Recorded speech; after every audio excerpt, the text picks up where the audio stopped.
Bienvenidos, bienvenidas a este canal de servicio público que habla de todo últimamente, menos de lo que pretendía hablar, que es educación. Pero esto tiene una explicación. He pensado que antes de pasar a todo aquello que es pedagógico y educativo, primero tenemos que sentar bases fuertes y sólidas de entender a las personas. Por eso estoy hablando de cosas relativas a psicología o neurociencia. Dicho esto, hoy voy a hablar sobre el tema de la brecha en la empatía que se produce por contraste de frío-calor. ¿A que no conocíais este concepto? Brecha, empatía, frío-calor. A menudo las personas tendemos a no darle importancia al impacto emocional que tienen ciertas cosas en nosotros. Las filtramos y punto. Pero es de soberana importancia que lleguemos a entender qué peso tiene cada emoción en nuestra vida. Y sobre todo aprender a colocarlas donde toca. Porque claro, según colocamos la emoción aquí, allí o allá, tenemos una percepción u otra de la realidad, de lo que pasa, de lo que sucede. Y esto, evidentemente, hace que tengamos una...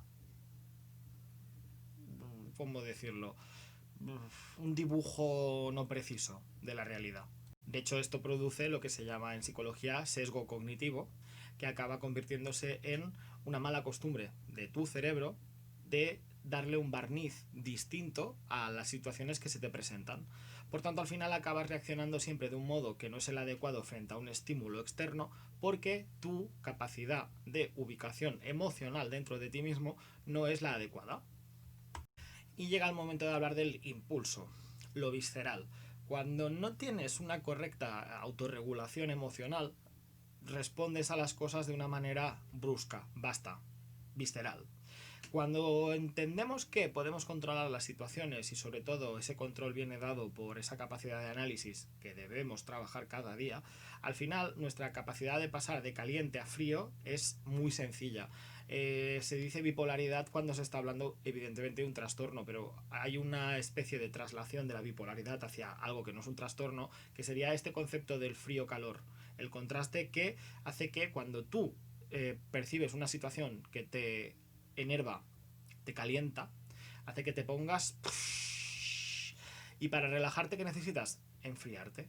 Por eso es ese sesgo que se dice el sesgo cognitivo, esa necesidad de poner en frío una emoción caliente.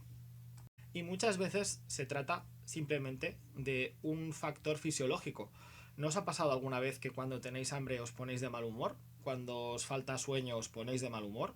El cuerpo al final es sabio y responde frente a esa necesidad de esa falta de algo con un sentimiento visceral, una reacción visceral. Por lo tanto, al final la realidad que filtras hacia adentro viene determinada por esa falta de comida, sueño o lo que sea. Y eso hace que te pongas las gafas del mal humor y que respondas frente a situaciones que a lo mejor no deberían ser de una respuesta de mal humor con mal humor. ¿Por qué? Porque estás pasando del estado caliente al estado caliente. Si tuvieses la capacidad de poder generarte a ti mismo todo aquello que necesitas para bordear ese mal humor, estaríamos diciendo que pasas de una situación caliente a una situación fría. Al final las personas que tienen la capacidad de autocontrol, autorregulación y sobre todo de equilibrio emocional son aquellas que son capaces de poner en cada lugar la emoción en el momento adecuado. Sobre todo que saben tomar distancia de ese estado emocional. Tomar distancia es poner en frío y poner en frío es poder actuar de manera correcta. Pero este concepto de la brecha frío-caliente no es algo que me haya inventado yo. Este concepto lo inventó el doctor y profesor de la Universidad Carnegie Mellon, que se llama George Lovestein. El doctor Lovestein lo que buscaba era poder dar una explicación a la respuesta visceral desde el punto de vista de la gestión emocional. Su estudio, de hecho, basaba el tema de la brecha frío-calor, o sea, el tema de la brecha empatía frío-calor, en esta respuesta, en el por qué en la gestión emocional acababa desencadenando esa visceralidad, esa respuesta visceral. Claro, cuando hablamos de impulso visceral, se nos hace imposible no decir las palabras intensa, vehemente, impulsiva. Son estas tres palabras que están asociadas a lo visceral. Intenso, vehemente e impulsivo, cuando hablamos de un tipo de acción. Visceral, siempre tendremos presentes estos conceptos. La rabia, el deseo, la pasión, el enfado, el odio, el miedo. Estas son todas emociones muy intensas, ¿no? Se responde a ellas de manera vehemente, de manera impulsiva. Pero claro, no siempre estamos conectados con ellas y las sabemos entender, comprender y reaccionar frente a ellas. Y ahí es donde viene este asunto de entender esa brecha, ese sesgo cognitivo que se realiza en ese momento, en ese procesado. Y cuando se produce el sesgo, nos decimos a nosotros mismos que todo está bien, que está bajo control. Pero en realidad no es así. Estamos luchando contra ese impulso caliente. Porque es cierto que cuando estamos en un estado tranquilo, un estado de calma, se nos hace bastante imposible no suele ser habitual que alguien se ponga en la cabeza de el momento de la calentura, el momento del enfado. Hay personas que cuando experimentan un subidón de gasolina de estos de prenderse fuego, dicen jamás hubiese dicho que podía llegar a reaccionar así, claro, porque desde el momento de frío, desde el momento de calma, de esa emoción más controlada, más reflexionada, es complicado entender esa visceralidad descontrolada que nos produce una emoción de tipo caliente. De eso es lo que hablaba el doctor Lovestein. El doctor Lovestein hablaba de ese preciso momento desde que tú estás en calma, frío, hasta el enfado en caliente. Ese tramo, ese recorrido, determina mucho tu personalidad. Y bueno, os voy a poner algunos ejemplos para que lo acabéis de entender mejor. Un profesor, cuando está enfadado, bueno, enfadado no, cuando está pasando una temporada de mucho trabajo, muy intenso, con mucho estrés, generalmente suele tener a no ser que tenga un control emocional muy desarrollado, suele tener una respuesta visceral, una respuesta a lo mejor brusca. Desde su perspectiva interna, muchas veces os podrá decir que no ha reaccionado de una manera brusca frente al ambiente que le rodea. Sin embargo, si pusiésemos una cámara desde fuera y le mostrásemos la acción, podría darse cuenta que sus reacciones han sido bruscas, poco medidas. No ha sido capaz de reaccionar de una manera calmada, fría. ¿Por qué? Porque nuestra percepción interna desde el momento de calentura no nos permite pasar a ese estado de enfriarse, no es posible. O sea, desde esa emoción de caliente necesitamos relajarnos, separarnos, distanciarnos, observar y decidir cómo vamos a hacer la siguiente acción. Y cuando idealizamos a alguien, nos gusta, lo queremos, nos parece que todo lo que hace, dice, es perfecto. Ahí hay también un sesgo. Nos ubicamos en lo contrario, en ese filtro positivo para todo. Cuando estamos en la perspectiva desde una emoción caliente, estaremos hablando de que probablemente todos los filtros que pongamos sean negativos, pero cuando estamos en la fase fría, emociones positivas, el barniz de todo aquello que experimentaremos nos parecerá genial. Estaremos dándole lo que se dice el efecto halo. Cuando estamos haciéndolo desde lo positivo se llama efecto halo y cuando estamos desde lo caliente hacemos el efecto diablo. Son dos perspectivas sobre el mismo hecho, pero interpretaciones distintas.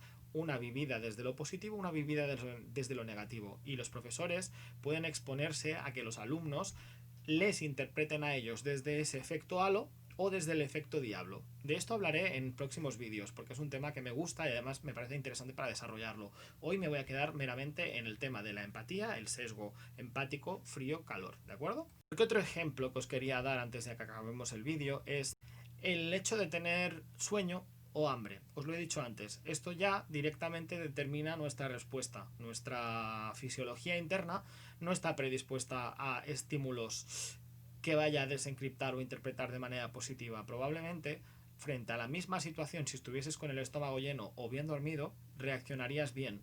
Pero, como tu cuerpo tiene la falta de eso, está con el filtro negativo. Pasará directamente a una respuesta visceral directa, una respuesta de emoción caliente.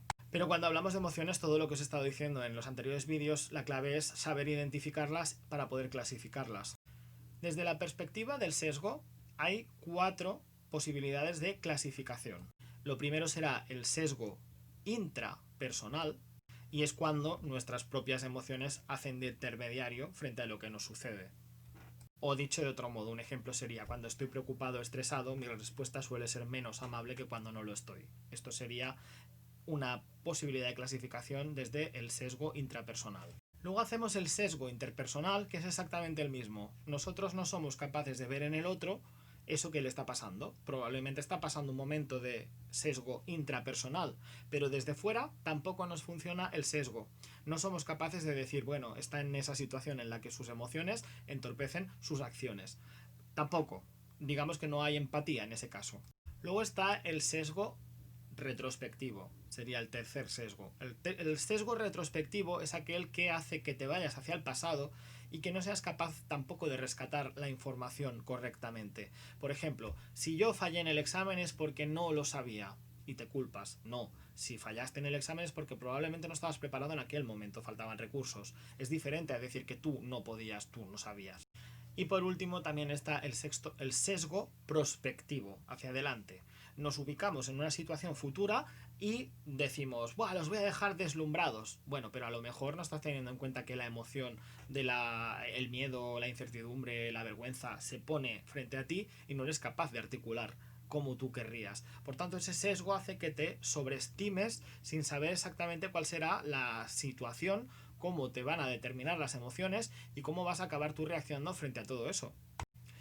Y a fin de cuentas, el tema de controlar el sesgo empático frío-calor no deja de ser estar en constante observación de ti mismo, de tus emociones, del lenguaje de tu cuerpo, de cómo te sientes, de cómo una situación te genera a ti algo específico. Ese recogido o esa recogida de datos es fundamental porque va a hacer que entrenes tu capacidad empática y además aumentes e incrementes tu inteligencia emocional. Como profesores, tenemos que estar constantemente conectados a lo que hay fuera, porque todos esos inputs están allí fuera para venir hacia nosotros. Si nosotros somos capaces de ubicar todo lo que sucede rápidamente en nuestro interior de manera sana, ordenada y eficiente, seremos capaces de bordear todo el rato esas emociones de tipo caliente que nos pueden llevar a tener reacciones que no son adecuadas en un aula. Del mismo modo, si somos capaces de ordenarlo todo donde toca, tenerlo a mano y saber recurrir a ello cuando nos haga falta, se podrá decir que somos personas con cabeza fría. Y la cabeza fría nos va a ayudar siempre, siempre, siempre en cualquier situación. No tiene por qué ser dentro del aula con los alumnos, pero evidentemente, como el trabajo de docente es estar expuesto a muchas personas que te pueden lanzar, de manera metafórica digo, cualquier cosa que tengan dentro, tenemos que ser capaces de cogerlo, mirarlo, ubicarlo, guardarlo y luego reutilizarlo. Esta sería un poco la trayectoria o la estrategia que un docente que tiene experiencia gestionando las emociones es capaz de llegar o es capaz de gestionar. Por tanto, es importantísimo que estéis súper atentos a cuando se da en vosotros esa brecha, ese sesgo empático, frío-calor. Es fundamental. Y os digo lo de siempre, dadme un like, hacedme un comentario, seguid este canal. Y si queréis proponer algún tema, lo mismo, me lo ponéis en los comentarios y yo iré haciendo vídeos en función a lo que os apetezca que vaya haciendo vídeos. Muchas gracias, un besito y nos vemos mañana en otro vídeo.